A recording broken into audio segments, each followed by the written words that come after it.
ॐ अज्ञानतिमिरान्धस्य ज्ञानञ्जनशलाकया चक्षुरुन्मिलितं येन तस्मै श्रीगुरुवे नमः। ॐ नमो भगवते वासुदेवाय। ॐ नमो भगवते वासुदेवाय। ॐ नमो भगवते वासुदेवाय। श्रीमद्भागवतम तीसरा कैंटो 10वां अध्याय 7वां श्लोक हम सुन रहे हैं। ब्रह्मा जी अब आगे ये प्रश्न किया गया कि इतनी नॉलेज लेने के बाद, प्रार्थना करने के बाद ब्रह्मा जी ने क्या क्या किया। हमने पिछले श्लोक में सुना कि बहुत लंबी तपस्या के बाद ब्रह्मा जी ने देखा कि सारे संसार में चारों तरफ बहुत तेज पानी बह रहा है और सब कुछ हिल रहा है, डुल रहा है। तो ब्रह्मा जी उस जल को पी ही जाते हैं। तो हमने सुना कैसे संसार में संकट हमेशा रहता है, चाहे ब्रह्मा ही क्यों ना हो। उसके बाद वो देखते हैं कि जो कमल है, जो जिस पे वो बैठे हुए हैं, ब्रह्मांड भर में फैला हुआ है। अब आगे क्या होता है सुनते हैं। पद्मकोशम तदा आविश्य भगवत कर्म चोदिता एकम व्यभांगिक्षित शीत ऊर्धा त्रिधा भाव्यम द्विसप्तधा। इस तरह पूर्ण पुरुषोत्तम भगवान की सेवा में लगे ब्रह्मा जी कमल के कोश में प्रविष्ट हुए, और चूंकि वह सारे ब्रह्मांड में फैला हुआ था, अतः उन्होंने इसे ब्रह्मांड के 3 विभागों में और फिर 14 विभागों में बांट दिया। ये विभाग आप लोग सुन सकते हैं, हमेशा के लिए याद भी कर सकते हैं। 3 विभाग तो आसान है, जैसे हम सुनते हैं अक्सर, आप तीनों लोकों में आप जैसा कोई नहीं है, हम सुना होगा आपने। तो 3 लोक ये कौन से हैं? ये समझ लीजिए, upper planetary system, lower and middle. ऊपर के प्लैनेटरी सिस्टम जिसको हम कई बार स्वर्ग इत्यादि कह देते हैं, नीचे के हम जिसको पाताल इत्यादि कह देते हैं, और फिर मिडिल जिसमें हम पृथ्वी लोक आते हैं। इसके बाद 14 प्लैनेटरी सिस्टम। इसके वास्तविक डिवीजन 14 है, लेकिन इनको 3 मुख्य भागों में बांटते हैं, जैसे हमने सुना, ऊपर के, नीचे के और मिडिल। अब ये 14 कौन से हैं? जिसमें सबसे ऊपर है सत्यलोक, जिसको ब्रह्मलोक भी कहते हैं, ब्रह्मा जी का लोक, सत्यलोक। फिर है तपलोक, फिर है जनलोक, फिर है महरलोक, फिर है स्वरलोक, फिर है भुवरलोक, और फिर है मिडिल। ये तो हो गए ऊपर के। फिर मिडिल में आए भूरलोक, और फिर नीचे के लोग कौन से होते हैं, जिसको जनरली हम पाताल कह देते हैं। तो पता ये कौन से लोग हैं? ये है अतल, वितल, सुतल, तलातल, महातल, रसातल और पाताल। तो पाताल सबसे नीचे है।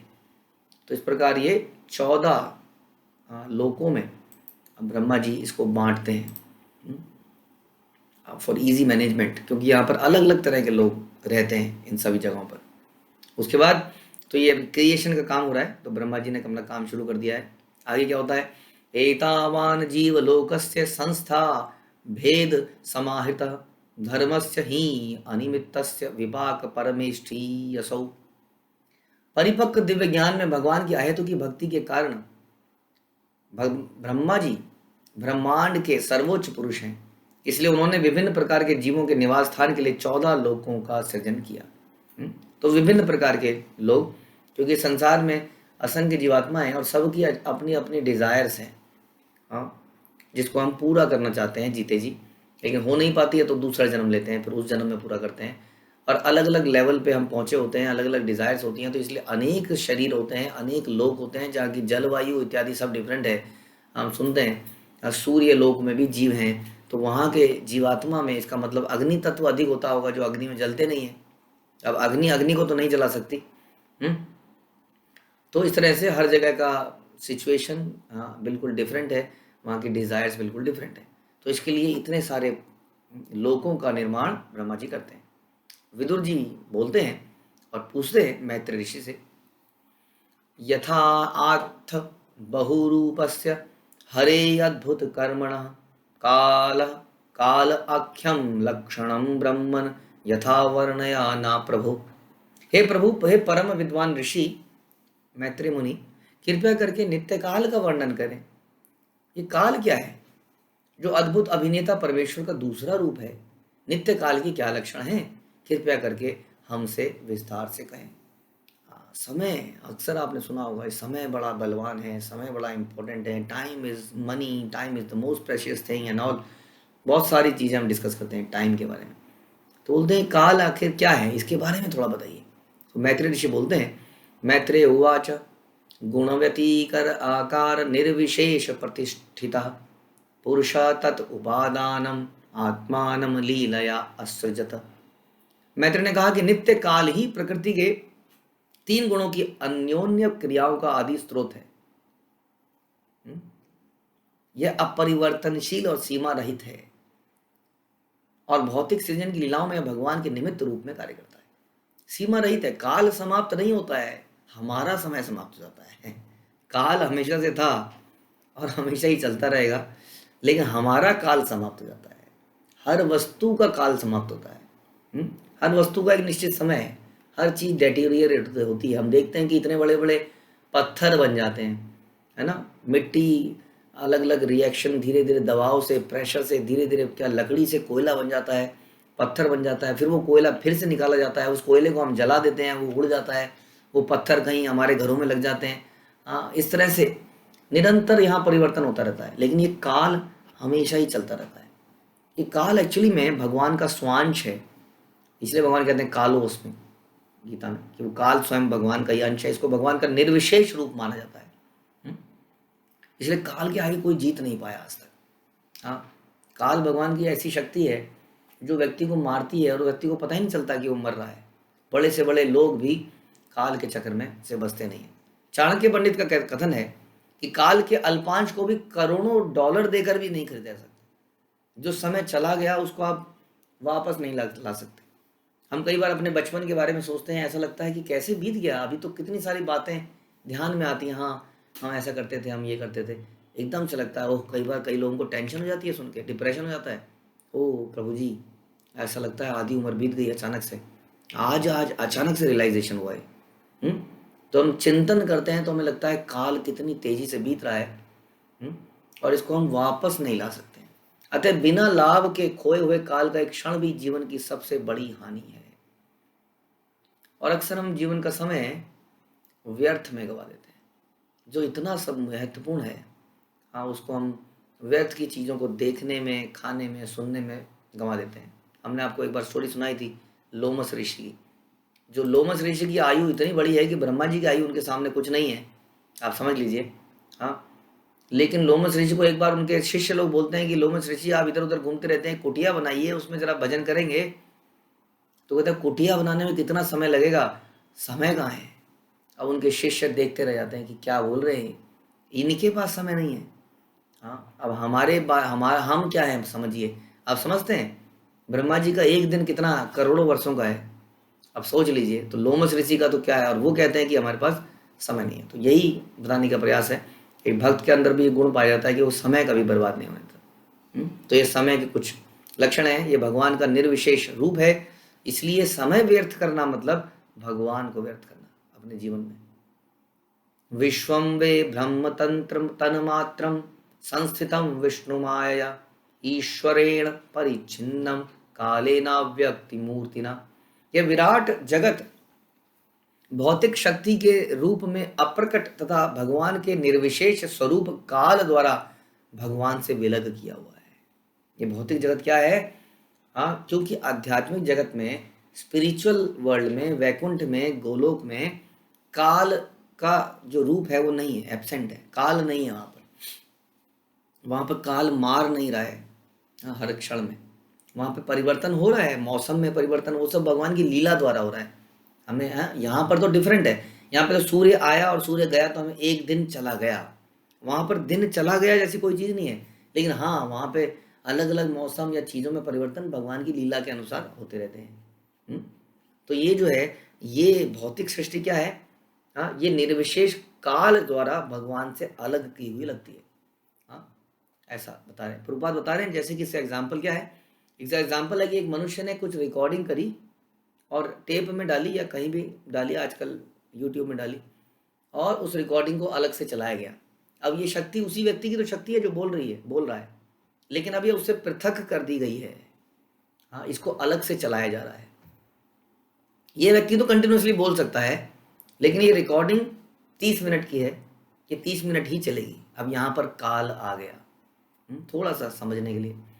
तो ये विष्णु की उसी भौतिक शक्ति के प्रभाव के अधीन भगवान की वस्तुगत अभिव्यक्ति के रूप में स्थित है।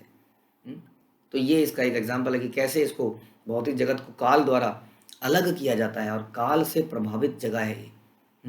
इसलिए यहाँ पर हर चीज काल द्वारा प्रभावित है, परिवर्तनशील है, हाँ, और डेटीरियोरेट होती रहती है धीरे धीरे। यथेदानीं तथाग्रे च पश्चादप्येतदीक्षणम्। यह विराट जगत जैसा अब है वैसा ही रहता है, या भूतकाल में वैसा ही था, भविष्य में भी ऐसे ही रहेगा। विराट जगत तो ऐसा ही रहेगा, अंदर से शक्लें बदलता रहेगा, अलग अलग शक्लें। जैसे कि अगर हम ऊपर से कहीं देखें कभी पृथ्वी के अंदर आने वाले या इस संसार में आने वाले चेंजेस को, तो हमें देखेगा लोग आ रहे हैं, जा रहे हैं, आ रहे हैं, जा रहे हैं, प्रलय हो रही है, फिर खत्म हो जा रहा है, फिर से बन रहा है, फिर खत्म हो रहा है, फिर से बन रहा है, फिर खत्म हो रहा है, कोई आ रहा है, मर रहा है, पैदा हो रहा है।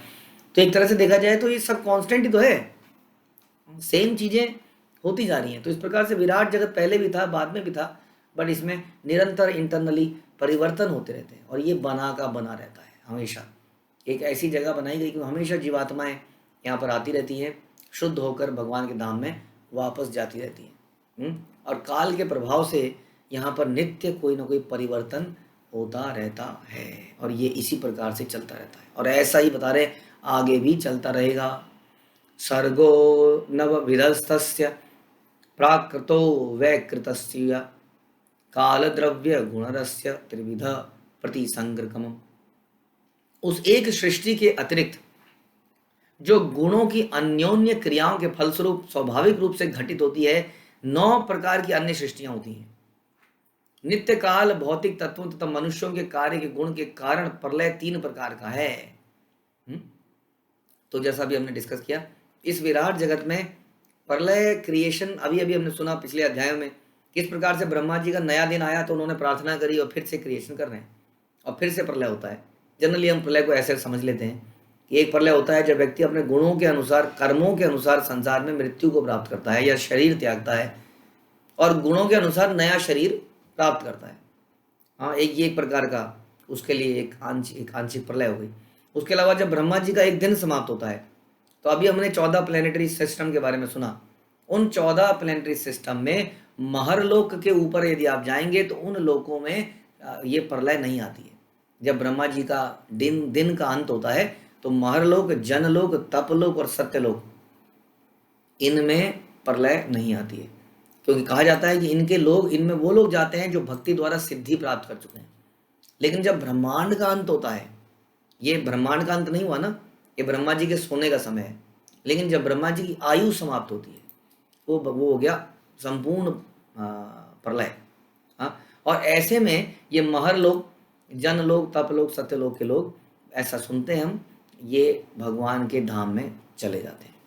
तो ये वो लोग हैं जो अभी टेम्परेली यहाँ पर हैं, बट ये सिद्धि प्राप्त कर चुके हैं, भगवान की भक्ति कर चुके हैं, लेकिन अभी किसी कारण से यहीं पर हैं।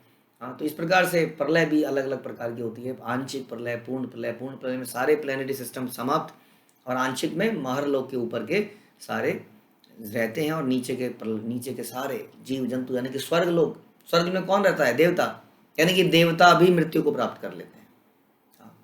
वास्तव में तो देवता ब्रह्मा जी के एक दिन में ही कई बार बदल जाते हैं। तो इस प्रकार से देवता भी समाप्त हो जाते हैं, लेकिन महरलोक और ऊपर के लोग संसार में बने रहते हैं और भक्ति करके भगवान के धाम में चले जाते हैं। तो इस प्रकार से हर चीज हम देख रहे हैं समय के अनुसार है। टिक टिक टिक टिक टिक टिक करके ब्रह्मा जी का दिन बीत रहा है और उसके बाद भयंकर प्रलय है और टिक टिक टिक करके हमारे भी जीवन का समय बीतता जा रहा है। तो ये हमारे लिए एक चुनौती है, एक हमारे क्या है, नोटिस है, नोटिस। एक बार एक लॉयर था। लॉयर जो है, यमराज लॉयर के पास आते हैं, चलो जी समय हो गया। अब लॉयर की तो आदत होती है, कहते हैं नोटिस कहाँ है, नोटिस दिया? हाँ, नोटिस देना पड़ता है हर चीज़ के लिए। अब उसकी आदत है ना वो लॉयर उसी लैंग्वेज में बात करने की, नोटिस दो जी, पहले घर खाली करना है नोटिस दो, किसी के घर में कुछ करना है नोटिस दो, हाँ पुलिस का एक्शन लेना है नोटिस दो, हर चीज़ में पहले नोटिस दिया जाता है। तो यमराज बताते हैं अच्छा मैंने तुम बहुत सारे नोटिस दिए, तुम भूल गए। हाँ, तो बोलते हैं तुम्हारे आज कितने दांत हैं, असली कितने हैं? वो बोलता है जी एक भी असली नहीं है, जबड़ा नकली है। बोलते हैं आज से 20 साल पहले कितने असली थे? 32 थे। 32? अच्छा। हाँ, उसी तरह से फिर भगवान वो यमराज बोलते हैं कि आज तुम आंखों से देख पाते हो? नहीं नहीं, ये चश्मा लगाना पड़ता है जी, पास का अलग है, दूर का अलग है। बोलते हैं आज से 30 साल पहले? अरे एकदम 6/6, बढ़िया। तो इस तरह से वो पूछते रहते हैं, वो बताता रहता है। कहते हैं कितने नोटिस की जरूरत है तुम्हें? जब तुम्हारे दांत झड़ने लगे वो सारे नोटिस थे। जब तुम्हारे सारे बाल काले थे तो पहला सफ़ेद बाल नोटिस था। जब पहली बार तुम्हारी आंखें कमज़ोर हुई वो भी एक नोटिस था। नोटिस तो लॉयर साहब बहुत दिए गए, लेकिन आपने उन नोटिस पे कभी ध्यान नहीं दिया। तो अब तो समय है, अब तो समन आया है, कोर्ट सीधा जज ने बुलाया है अब जाना पड़ेगा। तो इसलिए समय बड़ा इंपॉर्टेंट है, हमने ये समझा। इसका 1 सेकंड भी नहीं बर्बाद करना चाहिए, भगवान की भक्ति में लगाना चाहिए। हरे कृष्णा। शिला प्रभुपाद की जय। ग्रंथराज श्रीमद् भागवतम की जय।